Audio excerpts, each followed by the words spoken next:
La main de Daniel frappa le visage d'Élisabeth avant même que le plateau ne touche le sol. Pendant une seconde, le silence se fit dans toute la cour. Les assiettes en carton s'immobilisèrent. Le barbecue continuait de siffler derrière elle. La limonade se répandit sur les pierres et imbiba les chaussures d'Élisabeth. Daniel s'approcha, la mâchoire serrée par la colère. « Ne me touche plus jamais, dit-il. Élisabeth porta la main à sa joue. « Je n'ai rien fait. Nettoie ce désordre. » lança-t-il sèchement en désignant les boissons renversées. « Et sors. » Tout le monde avait vu la scène. Ses cousins, sa tante, sa sœur. Mais personne ne bougea. Mélissa s'approcha alors non pas pour s'enquérir de l'état d'Élisabeth, ni pour lui demander ce qui s'était passé, mais pour se placer à côté de Daniel, comme si c'était lui qui avait été blessé. Excuse-toi auprès de lui, dit Mélissa. Élisabeth regarda sa sœur avec incrédulité. Mélissa, il m'a giflé. Le regard de Mélissa restait dur. Excuse-toi, ou par Élisabeth jeta un coup d'œil au jardin qu'elle avait aidé à préparer le matin même, les tables pliantes, les plateaux de nourriture, les décorations qu'elle avait achetées elle-même parce que Mélissa avait dit que l'argent manquait à nouveau. Sa gorge se serra, mais sa voix resta calme. Non. Quelques personnes baissèrent les yeux. Quelqu'un ramassa discrètement une tasse tombée. Daniel laissa échapper un petit rire satisfait, comme si son refus lui donnait raison.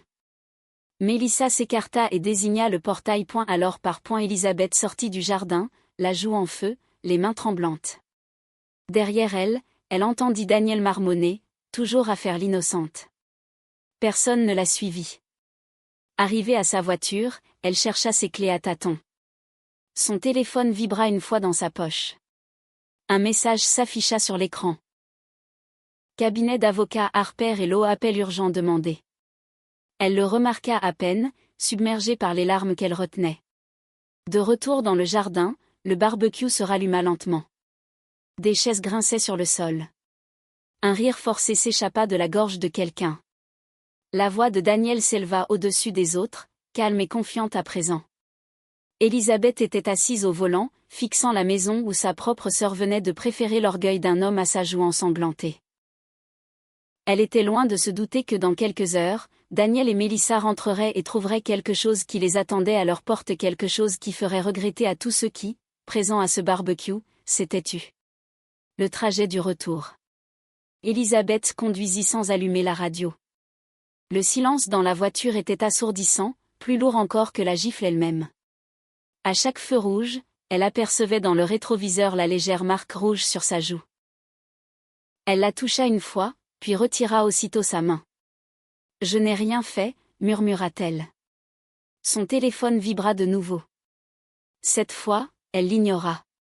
Arrivée à sa petite maison de ville, la colère avait laissé place à un sentiment plus lourd, une profonde fatigue. Elle entra, posa ses clés sur le comptoir et s'y appuya. Son regard se posa sur une photo encadrée près de la cafetière, elle, Mélissa et leur grand-père, souriant dans son jardin, des années auparavant. À l'époque, Mélissa l'appelait « ma petite sœur préférée ».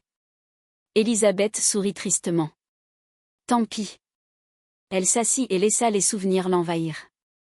Quand Mélissa avait repris le travail après la naissance de son premier enfant, Élisabeth avait gardé le bébé presque tous les après-midi pendant 1 an, sans jamais rien demander en retour. Quand Daniel avait perdu son emploi pendant des mois, Élisabeth avait discrètement réglé 2 de leurs factures impayées après que Mélissa l'eût appelée en pleurs. Personne ne doit le savoir, avait supplié Mélissa. Élisabeth n'en avait plus jamais reparlé. Anniversaire, fête, réunion de famille, c'était toujours elle qui arrivait en avance, qui traversait la ville pour un dessert oublié, qui annulait ses propres projets d'emmener leur grand-père chez le médecin. Elle était devenue le membre de la famille sur lequel tout le monde comptait, et pourtant, aussi celle qu'on oubliait le plus facilement. La cruauté de Daniel n'avait pas commencé aujourd'hui non plus, elle remontait à des années, à travers de petites remarques déguisées en plaisanterie. Chaque fois qu'Élisabeth prenait la parole à table, il trouvait le moyen de la couper, et Mélissa en riait toujours. « Oh, c'est juste Daniel. » Avec le temps, tout le monde avait fait pareil, jusqu'à ce que son irrespect devienne la norme, non pas parce que c'était acceptable, mais parce que personne n'osait le contredire. Elle se souvenait d'une fois où elle s'était garée par erreur à sa place préférée, et comment il avait annoncé à haute voix à tout le monde dans le jardin que « certaines personnes n'ont toujours pas le sens des bonnes manières », tandis que tout le monde riait et qu'elle déplaçait discrètement sa voiture. Elle s'était toujours dit que préserver la paix valait bien un petit sacrifice. Aujourd'hui lui avait prouvé le contraire. Son téléphone vibra une 3e fois. Cette fois, elle décrocha. Un nouveau message vocal. Bonjour, mademoiselle Carter. Ici Michael Harper, du cabinet Harper & Law, avocat spécialisé en droit successoral. Veuillez me rappeler dès que possible concernant le contrat d'occupation relatif à la succession de votre grand-père. Cette affaire requiert votre attention immédiate. Elisabeth fronça les sourcils. Elle avait espéré ne pas avoir à s'en occuper aujourd'hui, pas après tout ce qui s'était passé. Elle fixa le téléphone pendant un long moment. Une minute entière passa. Un conflit familial était la dernière chose qu'elle souhaitait. Mais quelque chose avait changé en elle. Pas seulement à cause de la gifle, mais aussi à cause de Mélissa. Parce que sa propre sœur l'avait regardée droit dans les yeux et avait choisi l'humiliation plutôt que la vérité. Elle appuya sur le bouton d'appel. La vérité éclate. L'avocat décrocha presque aussitôt. Mademoiselle Carter, merci de votre appel.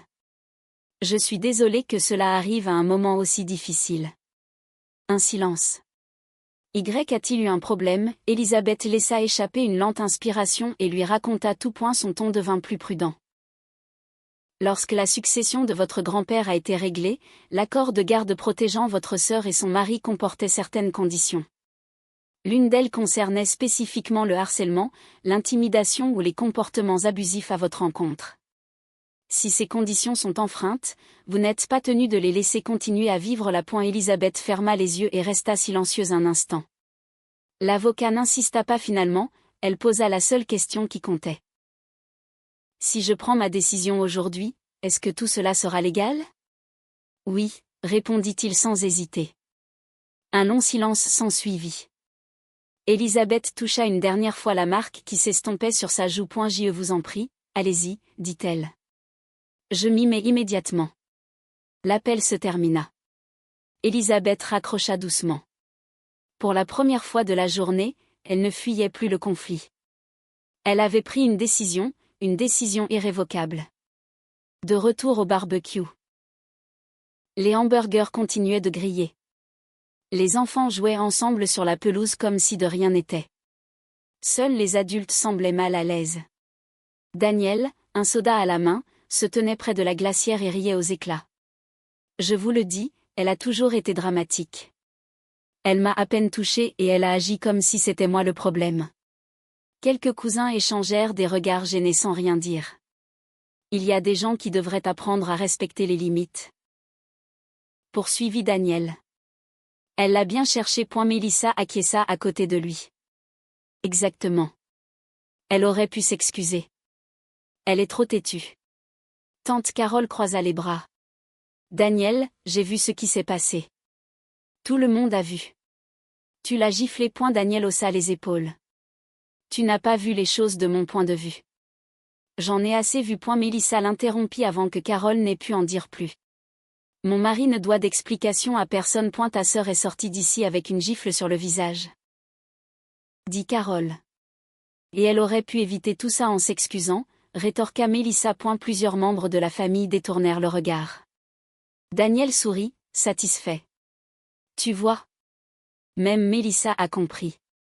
Mais des murmures avaient déjà commencé à circuler dans le jardin. Je ne l'ai jamais vu frapper quelqu'un. Ce n'était pas de la légitime défense. Quelques membres de la famille sortirent discrètement leur téléphone. Un cousin envoya un SMS à Elisabeth, « Ça va ?» Un oncle plus âgé murmura à sa femme, « On aurait dû dire quelque chose. » Elle acquiesça. On aurait dû. Pour la première fois de l'après-midi, Daniel remarqua que l'atmosphère avait changé. Les gens ne riaient plus avec lui. Une heure plus tard, les invités commencèrent à partir des adieux polis, mais sans la chaleur habituelle. « Pourquoi tout le monde est si silencieux ?» demanda Daniel. Personne ne répondit. Mélissa esquissa un sourire. Ils sont juste fatigués. Il l'a cru. Tandis qu'il chargeait la voiture, il eut un sourire narquois. Je parie qu'Elisabeth appellera demain en faisant comme si de rien n'était. Les gens comme elle ne restent jamais fâchés. Ils rentrèrent chez eux, certains que la journée s'était terminée exactement comme Daniel l'avait souhaité. L'enveloppe. 20 minutes plus tard, Daniel tourna dans leur rue et ralentit. Qu'est-ce qui se passe? Mélissa se pencha en avant. Une berline blanche était garée devant leur maison, une autre voiture derrière. 3 personnes se tenaient devant l'allée, un homme en costume bleu marine, une mallette à la main, un serrurier avec sa boîte à outils, et quelqu'un tenant une grande enveloppe scellée. Se sont-ils trompés de maison? Demanda Mélissa. Daniel rit. C'est certain. Il se gara dans l'allée et s'approcha d'un pas assuré. Puis-je vous aider? L'homme en costume sourit poliment et lui tendit une carte de visite. Je m'appelle Michael Harper. Je suis l'avocat du propriétaire de cette maison. Le propriétaire? Daniel fronça les sourcils. Oui. Il doit y avoir une erreur, dit Mélissa. Avant de continuer, puis-je confirmer votre identité? Je suis Daniel Brox. Voici ma femme, Mélissa. L'avocat hocha la tête, prit l'enveloppe scellée des mains du coursier et la tendit à Daniel. Daniel l'ouvrit. Le nom d'Elisabeth était imprimé clairement sur la première page. Son sourire confiant s'effaça. Qu'est-ce que c'est?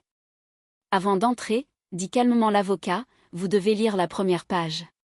Daniel l'ouvrit d'un geste brusque. C'est absurde. Il y a forcément une erreur. Mélissa se pencha pour lire par-dessus son épaule. Le titre de la première page était en gras. Daniel tourna la page suivante et ses yeux se figèrent. Il devint livide. Mélissa lui prit les papiers des mains. Le premier paragraphe disait « La propriétaire légale de ce bien est Elizabeth Carter, conformément à l'ordonnance de succession définitive et à l'acte notarié établi suite à la succession d'Harold Carter. » Non, murmura Mélissa en tournant une autre page. Ce n'est pas possible. Il n'y a pas d'erreur, répondit l'avocat. Ma femme a hérité de cette maison de son grand-père, lança Daniel avec colère. Non. Votre grand-père a cédé la propriété à mademoiselle Elizabeth Carter. L'acte a été enregistré il y a des mois. C'est impossible. Tout est dûment documenté. L'avocat ouvrit sa mallette et en sortit des copies certifiées conformes, l'acte enregistré, le jugement d'homologation du testament, le contrat d'occupation signé après la cession. Mélissa reconnut lentement la signature de son grand-père. Daniel aussi. Aucun des deux ne pouvait le nier. Les souvenirs affluèrent pour Mélissa. Leur grand-père demandant à Elisabeth de le conduire à ses rendez-vous, Daniel plaisantant, voilà la préférée de grand-père, Elisabeth souriant simplement et silencieuse. Maintenant, tout s'éclairait. Elisabeth n'avait rien caché par méchanceté. Elle avait simplement respecté la vie privée de son grand-père. Daniel referma les papiers d'un claquement sec. Je me fiche de savoir qui est inscrit sur ce papier. Nous vivons ici depuis des années. Cet accord comporte des conditions, dit l'avocat en ouvrant un passage surligné. Condition 7. Mélissa le lut à voix haute, les lèvres tremblantes, l'occupation prendra fin immédiatement en cas de harcèlement, d'intimidation, de violence physique ou de comportement abusif avéré envers Elizabeth Carter. Ça ne prouve rien, dit Daniel. Si, quand il y aura des preuves. L'avocat lui tendit un dossier contenant des déclarations écrites recueillies cet après-midi-là. Celles de tante Carole, d'oncle Robert, de 2 cousins, et même du propre frère de Daniel. Toutes décrivaient la même chose, Elisabeth avait frôlé Daniel par inadvertance, Daniel l'avait giflé, Mélissa lui avait dit de s'excuser ou de partir. Aucune déclaration n'indiquait qu'Elisabeth avait mal agi. Daniel appela les membres de sa famille les uns après les autres, exigeant leur soutien. Oncle Robert garda son calme, « Je ne mens pas pour toi, Daniel. » La communication fut coupée. Tante Carole décrocha aussitôt. « Tu l'as frappé. » « Je l'ai vu. »« Je ne te défends pas, un à un. » Les appels se terminaient de la même façon. Ceux qui étaient restés silencieux au barbecue avaient enfin pris la parole. Mélissa s'affaissa sur les marches du perron, les larmes aux yeux. Je lui ai dit de partir, murmura-t-elle, se souvenant d'Élisabeth, seule, la joue rouge écarlate, cherchant du réconfort auprès de sa sœur en vain. Qu'est-ce que j'ai fait? Mademoiselle Carter n'a proféré aucune menace, répondit doucement l'avocat. Elle nous a simplement demandé de faire respecter un accord existant. Daniel fixa la maison. Pour la première fois, elle ne lui semblait plus appartenir car, légalement, elle ne lui appartenait pas, je m'en fiche. J'entre. Il fit un pas vers le porche. Avant qu'il ne l'atteigne, le serrurier installa calmement une nouvelle serrure sur la porte d'entrée. Le clic métallique résonna dans la rue silencieuse. Daniel se figea. Pour la première fois de la journée, il resta sans voix. Pourquoi grand-père a fait ça? Ça n'a aucune importance, finit par lâcher Daniel. Élisabeth ne peut pas gâcher nos vies pour une simple dispute. Il ne s'agissait pas d'une simple dispute, rétorqua l'avocat en refermant sa mallette. C'est précisément ce que l'accord de votre grand-père visait à éviter. Mélissa leva les yeux. Que voulez-vous dire? L'avocat sortit un dernier dossier. Votre grand-père a demandé à notre cabinet de lui expliquer ses raisons, mais seulement au cas où cet accord devrait un jour être appliqué. Il l'ouvrit. Monsieur Harold Carter pensait qu'Élisabeth hériterait un jour de cette propriété, car elle s'était occupée de lui pendant ces dernières années sans jamais rien demander en retour. Elle le conduisait à tous ses rendez-vous. Elle gérait ses médicaments. Elle s'occupait des réparations. Elle passait les fêtes avec lui alors que tout le monde prétendait être trop occupé. Mélissa baissa les yeux. Il voulait aussi que vous ayez tous les deux le temps de vous remettre sur pied financièrement. C'est pourquoi il a établi un accord d'occupation temporaire au lieu de vous demander de partir immédiatement. Il essayait de nous aider, dit Mélissa d'une voix tremblante. Oui. Mais il a posé une condition qu'il considérait comme non négociable. L'avocat regarda Daniel droit dans les yeux. Il nous a dit qu'il avait déjà constaté votre tempérament. Il a précisé que si Élisabeth était menacée, intimidée ou agressée physiquement par l'un de vous deux, l'accord serait immédiatement résilié. Mélissa porta la main à sa bouche. Il s'y attendait donc. Il espérait que cela n'arriverait jamais, dit l'avocat d'une voix calme. Mais il s'y était préparé malgré tout. Un long silence suivit. Les épaules de Daniel s'affaissèrent. Toute la confiance qu'il avait affichée durant la journée s'était envolée. Je n'aurais jamais cru qu'elle irait jusque-là, dit-il. Elle ne l'a pas fait, répliqua l'avocat. C'est vous. Vous avez agi de façon responsable cet après-midi. Mademoiselle Carter a simplement exercé un droit légal dont elle disposait déjà. Ces mots résonnèrent lourdement dans l'allée. Daniel avait passé des années à croire qu'il n'y aurait jamais de conséquences. Aujourd'hui lui avait prouvé le contraire. Mélissa s'essuya les yeux. Je dois parler à Élisabeth. C'est entièrement sa décision, répondit l'avocat. Les mains tremblantes, Mélissa, elle composa le numéro de sa sœur. Ça sonna, puis elle tomba sur sa messagerie. Élisabeth, dit-elle, la voix brisée, je suis tellement désolée. J'aurais dû être à tes côtés. J'aurais dû l'arrêter. J'ai toujours préféré la paix avec mon mari plutôt que de faire ce qui était juste. Tu méritais une sœur aujourd'hui, et je n'en étais pas une. Elle raccrocha, sans espérer de réponse. Au fond d'elle, elle savait qu'une excuse ne pourrait pas réparer ce qui s'était passé. Après la tempête. La semaine suivante, Daniel et Mélissa firent leurs valises et partirent, comme prévu dans l'accord. Pas de dispute dramatique, pas de bataille judiciaire, la procédure se déroula comme prévu. La nouvelle se répandit rapidement dans la famille. Un à un, les proches qui avaient assisté au barbecue en silence commencèrent à appeler Élisabeth. Tante Carole s'excusa de ne pas avoir parlé plus tôt. Oncle Robert admit regretter d'être resté silencieux pour éviter les conflits. Quelques cousins confièrent qu'ils avaient toujours été mal à l'aise avec la façon dont Daniel la traitait, mais qu'ils n'avaient jamais rien dit. Élisabeth accepta toutes les excuses avec grâce. Elle ne fit la morale à personne, elle remercia simplement ceux qui avaient choisi l'honnêteté. Quant à Daniel, les invitations aux réunions de famille se firent peu à peu plus rares. Plus personne ne riait de ses remarques acerbes. L'image de lui frappant Élisabeth devant tout le monde avait changé à jamais le regard que la famille portait sur lui, non pas par vengeance, mais parce que la vérité l'avait enfin rattrapé. Un mois plus tard, Élisabeth ouvrit la porte d'entrée de la maison que son grand-père lui avait confiée. Elle ne chercha pas à effacer le passé, elle l'honora.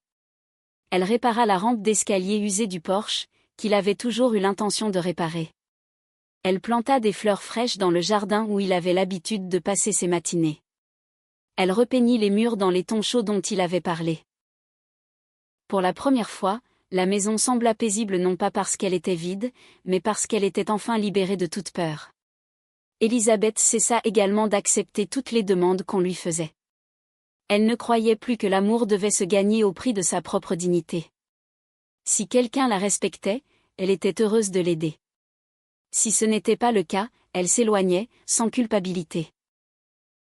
À la fin de l'été, elle invita quelques proches à un barbecue dans ce même jardin. Celui-ci était bien différent du précédent.